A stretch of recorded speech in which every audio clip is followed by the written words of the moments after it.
À 17 ans, je suis entrée à mon propre dîner d'anniversaire et j'ai compris que j'étais devenue une invitée à une table qui autrefois m'appartenait.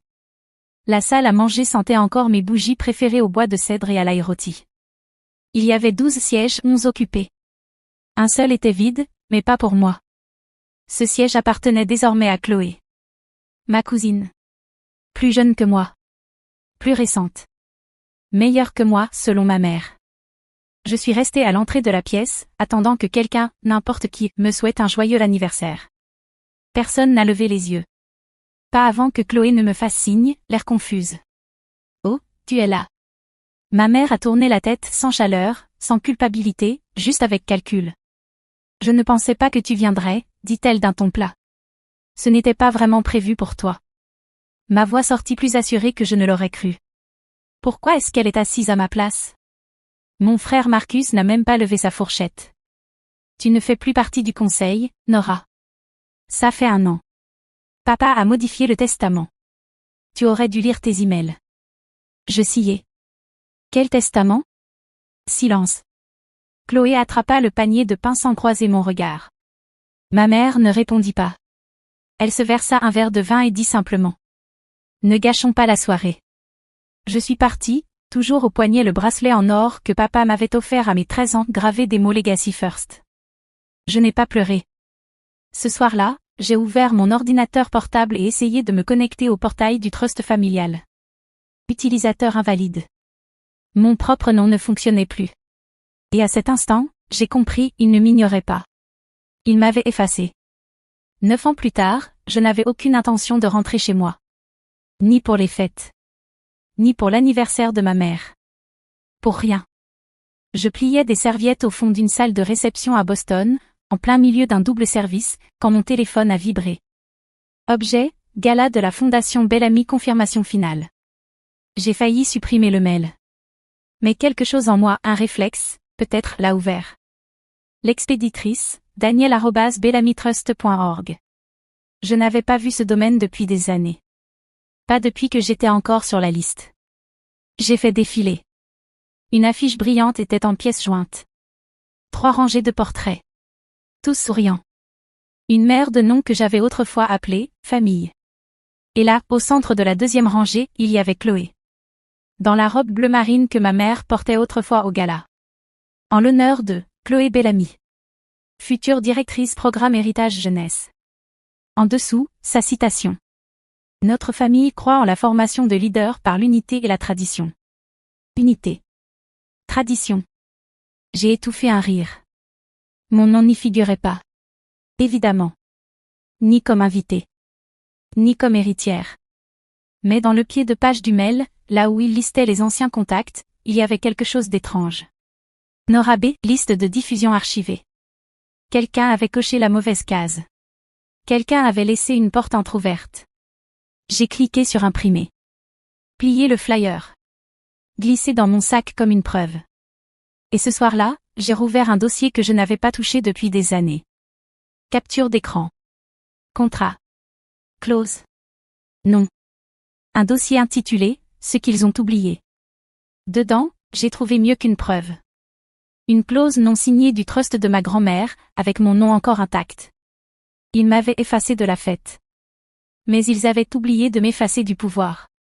Je me suis assise au bord de mon lit, toujours en tenue de traiteur, tenant encore ce flyer imprimé comme s'il me devait quelque chose.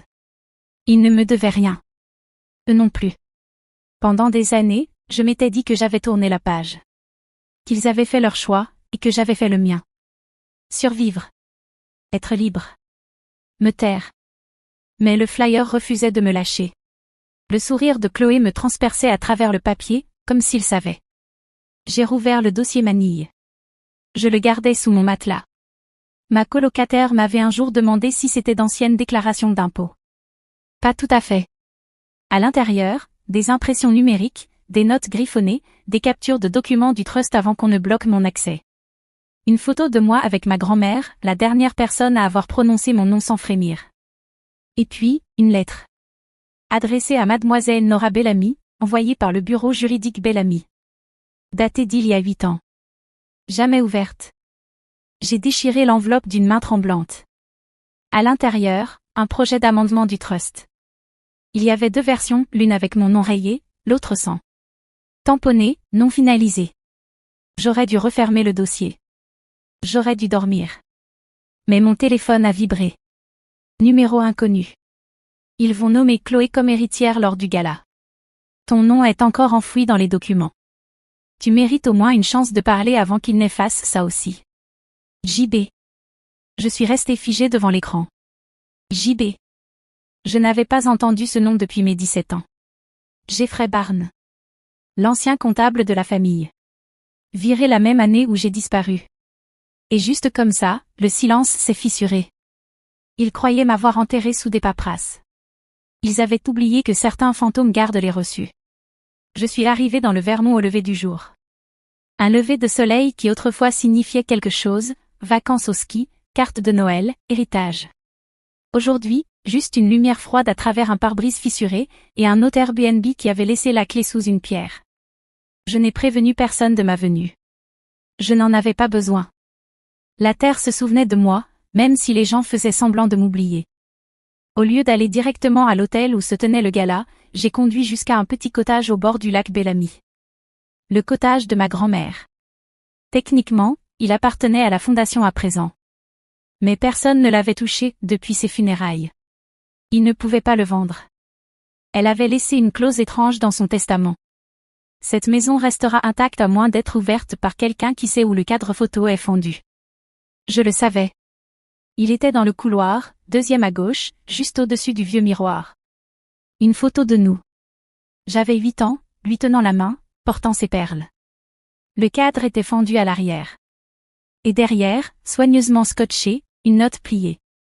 Si tu lis ceci, c'est qu'ils ont essayé de t'effacer. Mais tu es toujours une belle amie. Et ce n'est pas à eux de décider qui porte ce nom. Glissé à l'intérieur, une petite clé en laiton. Et une copie originale du Trust Bellamy, celle d'avant toutes les modifications. Mon nom y figurait. En gras. Officiel. Intact. Nora Elise Bellamy. Ligne directe. 2e bénéficiaire. Il pensait que j'avais oublié qui j'étais. Il ne s'attendait pas à ce que je revienne vers la seule personne qui ne m'avait jamais demandé de le prouver. Il ne s'attendait pas aux traces qu'elle avait laissées. Et il ne s'attendait sûrement pas à ce que je me souvienne d'où tout avait commencé. Je ne voulais pas une nouvelle robe. Je voulais la robe. Celle que ma mère portait quand elle avait coupé le ruban du tout premier bâtiment de la Fondation Bellamy. Celle dont je me souvenais sur la coupure de journal qui ornait autrefois ma chambre d'enfant avant qu'il ne la remplace par les photos de Chloé. Bleu nuit. Longue jusqu'au sol. Col discret. Le pouvoir cousu dans chaque couture. Je l'ai retrouvée dans une boutique de dépôt-vente haut de gamme en ville. La propriétaire a poussé un petit cri quand je l'ai sortie du fond du portant. Oh, c'est une des originales. Elle appartenait à la famille Bellamy. J'ai souri. Doucement. Oui. Je sais. Je ne l'ai pas corrigée quand elle a dit que c'était la robe de la grand-mère de Chloé. Parce que techniquement, c'était vrai. Mais maintenant, elle était à moi. J'ai loué une chambre dans une petite auberge, à 2 rues du lieu de la soirée. Je ne me suis pas donné la peine de prendre un voiturier ni de marcher sur le tapis rouge. Je n'allais pas entrer par la grande porte. J'ai fait appel à un service rendu. Une maquilleuse à qui j'avais autrefois servi du vin lors d'un gala à Boston. Elle me devait ça. Elle m'a transformé en souvenir. Pas en version moderne. Pas en tendance. Mais en reconnaissable. Comme un cadre photo. Qu'on a rangé dans un tiroir sans jamais réussir à le jeter. Avant de partir, j'ai glissé 2 choses dans ma pochette, une copie imprimée de la clause du trust portant mon nom, et une lettre pliée de ma grand-mère. Puis j'ai regardé dans le miroir, non pas pour m'admirer, mais pour dire adieu à celle que j'étais, celle qui croyait que le silence était plus sûr. Ce soir, je n'étais pas venue chercher des excuses. J'étais venue chercher le micro. Je suis entrée au gala de la Fondation Bellamy à 19h41, pas par l'entrée principale, par celle du personnel. Un serveur m'a tenu la porte. Il ne m'a pas demandé mon nom. Il m'a juste regardé comme s'il savait que j'avais ma place quelque part d'important, mais qu'il n'arrivait plus à se souvenir où. C'était justement l'idée. La salle de bal était un mensonge poli, lustre en cristal, bordure dorée sur nappe blanche, invités sirotant du champagne et se félicitant mutuellement pour leurs héritages. Je glissais entre les tables comme de la fumée, sans badge, sans place assignée, mais les regards me suivaient. Certains plissaient les yeux, comme pour se rappeler. Peut-être de l'école. Peut-être d'un vieux journal. À la table d'accueil, j'ai pris un programme du gala. Je l'ai feuilleté. 3 pages de lauréats. Chloé avait une colonne entière, leader en devenir, mentor, héritière de la vision. Je n'y étais pas. Évidemment. Puis j'ai vu le mur des héritages, un couloir bordé de photos encadrées des 3 générations de Bellamy. Fondateur, donateur, portrait de famille. Je l'ai parcouru lentement, rangée après rangée. Ma mère jeune. Mes frères et sœurs. Chloé en uniforme de pensionnat. Puis je l'ai vu. Un cadre légèrement de travers. La plaque en laiton disait « Enfant Bellamy Journée Famille 2009 ». Mais la photo à l'intérieur était fausse. Trop d'espace vide à gauche. Je me suis penchée. Quelqu'un m'avait découpé. L'original encore visible en transparence derrière le verre. Et derrière le cadre, glissé à la hâte, se trouvait la vraie photo entière. Moi, au centre. Mais quelqu'un avait tracé un X rouge sur mon visage. Je n'ai pas pleuré. J'ai pris une photo et j'ai inséré la clé USB dans l'ordinateur derrière le rideau. S'il voulait m'effacer du programme, j'écrirais mon propre chapitre. On dit que chaque gala a son moment. Le mien a commencé à 20h19. Chloé venait de monter sur scène, drapée de satin blanc et de toute l'attention familiale. Les applaudissements roulaient doucement dans la salle comme un tonnerre poli. Le maître de cérémonie s'est approché du micro. Ce soir, nous honorons une nouvelle génération. Une femme de grâce, de vision, et portant pleinement le nom Bellamy. Les lumières se sont tamisées pour lancer la vidéo. Mais ce n'était pas celle attendue. Au lieu du montage soigneusement sélectionné de Chloé, les écrans ont vacillé. Puis sont devenus noirs. Une voix a rempli la pièce. La mienne. Claire. Calme. Indiscutable. Certains d'entre vous me connaissent. D'autres ont reçu l'ordre de m'oublier. Les têtes se sont tournées. Certains ont haleté. D'autres sont restés figés. Je m'appelle Nora Elise Bellamy. Je suis née dans cette famille. J'ai grandi dans cette salle. J'ai mangé à cette table. Porté ce bracelet. Obtenu cette bourse. Et puis, on m'a effacé. Derrière moi, à l'écran, l'ancienne photo de famille. Non retouchée. Moi, au centre, souriante. Vivante. Suivie de la version falsifiée. Découpée. Caviardée. Des murmures se sont répandus. Puis est apparu le document du trust. Mon nom. Mon statut légal. Non barré. Valide. Toujours contraignant. Je suis montée sur le côté de la scène, le projecteur accrochant le bleu marine de ma robe, celle de ma mère. On ne peut pas effacer quelqu'un et garder son héritage. On ne peut pas faire taire un enfant et appeler ça l'unité. On ne peut pas fabriquer une tradition sur une vérité brisée. Quelqu'un a applaudi. Puis un autre. Chloé est restée figée, ses fiches tremblantes entre les mains. Ma mère, raide, agrippait son verre. Et moi? Je n'ai pas attendu qu'on m'autorise à parler. J'ai dit ce que j'étais venue dire. Je ne suis pas là pour prendre quoi que ce soit. Je suis là pour vous rappeler que c'était à moi depuis le début. Le silence n'est pas toujours vide. Parfois, il est plus fort que les applaudissements. C'est lui qui a envahi la salle après mes mots. Personne ne bougeait. Personne ne trinquait. Pas un rire forcé, pas une toux polie pour détendre l'atmosphère. Jusqu'à ce que ma mère se lève. Elle ne s'est pas précipitée. Elle a glissé, comme si elle contrôlait encore le récit. Comme si l'histoire ne venait pas d'être arrachée de ses mains. Elle s'est placée à côté de Chloé, une main sur le pupitre, l'autre sur son collier de perles. Nora, ma chérie, dit-elle d'une voix douce mais cassante, ce n'est pas l'endroit. J'ai croisé son regard. Et c'était où, l'endroit, pendant toutes ces années? Elle a pincé les lèvres dans un sourire calculé. On peut en parler après l'événement. Ne faisons pas de scène. C'est déjà fait, ai-je répondu. Vous ne pensiez juste pas que je viendrais en faire partie. Derrière nous, l'écran montrait encore le document, la clause avec mon nom, légal, tamponné, incontestable. Puis est venu un bruit inattendu. Une chaise qu'on repousse. Un homme s'est levé au fond. Jeffrey Barnes. JB. Ancien comptable, mis à l'écart pour avoir posé trop de questions. Il brandissait un dossier. Les comptes de la fondation ne mentent pas. Mais les gens, si.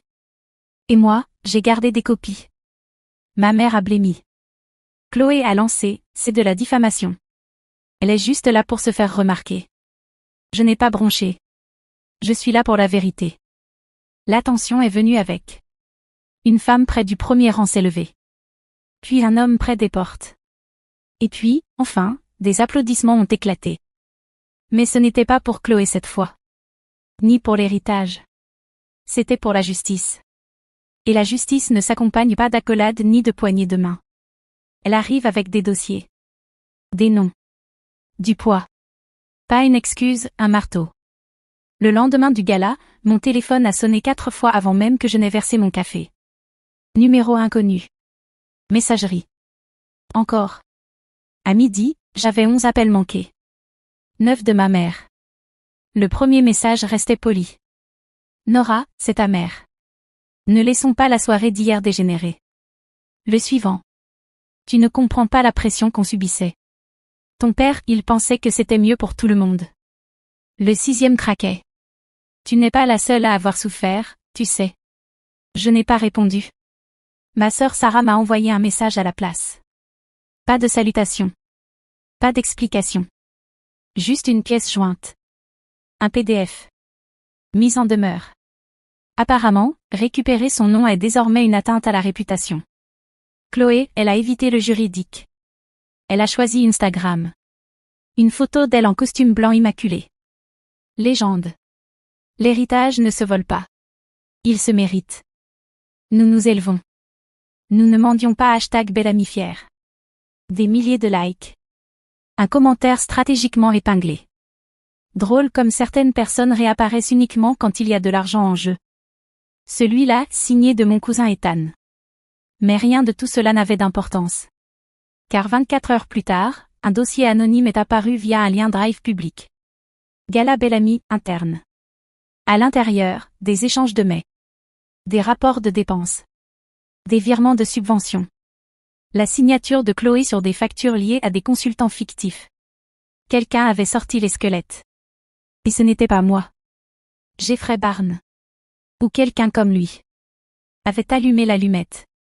Je n'avais pas besoin de me battre. Je devais juste rester debout et laisser leur propre feu trouver l'air. Et en fond, le 12e message vocal de ma mère. S'il te plaît, Nora. Il parle d'enquête. Tu peux arrêter ça. J'ai appuyé sur lecture. Puis supprimer. À 17 ans, je griffonnais mon nom dans mes cahiers juste pour me rappeler qu'il était à moi. Nora Elise Bellamy. Pas cette fille-là. Pas celle dont on ne parle pas. Pas une ligne à rayer au stylo rouge. Juste moi. 9 ans plus tard, je l'ai déposé. The Nora Fund. Pas Bellamy. Pas en partenariat avec. Juste Nora. Une organisation à but non lucratif pour les jeunes femmes effacées par leur propre famille. Mise à la porte. Coupée. Ou commodément oubliée. Le site a été mis en ligne exactement une semaine après le gala. Je n'ai pas pris leur siège au conseil. Je n'ai pas répondu au communiqué dans lequel ils affirmaient. La famille Bellamy traverse une phase de réalignement interne. Je n'ai pas répondu au message de l'avocat familial proposant une version révisée du trust. Je ne voulais pas le siège. Je voulais que le silence autour de mon nom devienne enfin une force, et non une punition. J'ai pris la clé du cottage de ma grand-mère, je l'ai accrochée à une chaîne autour de mon cou. J'ai racheté la propriété non comme héritière Bellamy, mais comme citoyenne privée. Puis j'ai posté une seule photo sur la page d'accueil du Nora Fund. Un bracelet en or. Celui que mon père m'avait offert quand j'avais 13 ans. Gravé, l'héritage d'abord. En dessous, j'ai écrit. Certains héritages se construisent dans le silence. D'autres se reprennent par le feu. Pas de commentaires. Pas de hashtag. Aucun visage. Juste les mots. Parce que les noms peuvent être volés. Mais l'identité, ça se mérite. Et je n'ai pas mérité la mienne en étant poli. Je l'ai méritée en survivant à l'effacement et en l'épelant plus fort qu'ils n'auraient jamais cru que je le ferais. Un mois après le gala, la Fondation Bellamy a dévoilé un nouveau logo. Aucun communiqué de presse n'a mentionné mon nom. Aucune excuse. Juste un rebranding. Réalignement, c'était leur mot préféré. Chloé a discrètement démissionné. Aucun scandale. Juste une réorientation personnelle. Ma mère a donné une interview exclusive au Vermont Legacy Tribune. Elle portait un bleu pâle. Assise dans son salon formel. Et elle a dit avec un sourire tremblant. La famille, c'est compliqué. Mais nous sommes en train de guérir. Nous avons toujours été une famille qui guérit. Je ne l'ai pas corrigé. Je n'ai pas publié de déclaration. Je n'en avais pas besoin. J'étais déjà partie. Pas caché. Pas effacé. Juste hors de portée. Il pouvait garder le nom Bellamy. Je n'avais aucun intérêt à partager une étiquette avec des gens qui la portaient comme une armure tout en aiguisant des couteaux derrière. Mon nom, Nora, voulait dire quelque chose à nouveau. Et il voulait dire plus sans eux. J'ai donné les perles de ma grand-mère à une fille nommée Jada. Une boursière de la première vague du Nora Fund. Elle m'a appelée Madame Bellamy. J'ai souri. Secoué la tête. Juste Nora. C'est ce qu'ils n'ont jamais compris. Je ne voulais pas du trône. Je n'avais pas besoin de leur place à la table. Je me fichais des applaudissements dans des salles en marbre ou des poignées de main venues des fantômes. Je voulais juste retrouver ma voix. Et maintenant que je l'avais, je n'avais plus besoin de crier. Je pouvais chuchoter et les murs s'en souviendraient quand même. Le gala s'est estompé. La plaque du nom a changé. La presse est passée à autre chose. Mais le silence est resté. Pas celui qu'ils utilisaient pour me punir. Celui que j'ai choisi. Certaines nuits, je me réveille encore en pensant que j'ai 17 ans. Que si je frappe à la porte de la cuisine, quelqu'un répondra. Mais ce n'est pas le cas. Et c'est très bien comme ça. Parce que je n'ai plus besoin que cette porte soit ouverte. J'en ai construit une autre. La semaine dernière, j'ai donné une conférence dans une université locale. Pas une grande scène TED, juste un modeste auditorium avec des chaises pliantes. Et des filles qui prenaient des notes comme si leur vie en dépendait. L'une d'elles a levé la main. Nerveuse. Brillante. Comment avez-vous réussi à leur pardonner? J'ai marqué une pause. Puis j'ai dit la vérité. Je ne leur ai pas pardonné. J'ai juste arrêté de leur demander de m'expliquer qui je suis. Ça avait toujours été ça, le problème. J'étais trop bruyante pour être obéissante. Trop silencieuse pour qu'on m'écoute. Trop encombrante pour qu'on me garde. Alors ils ont raconté une histoire dans laquelle je n'existais pas. Et je les ai laissés faire pendant un temps. Mais le silence a une date de péremption. Et le mien est arrivé habillé de bleu marine, debout sous un lustre, tenant un document qu'ils pensaient à jamais enterrer. Ils m'ont traité d'aigrie. Puis de courageuse.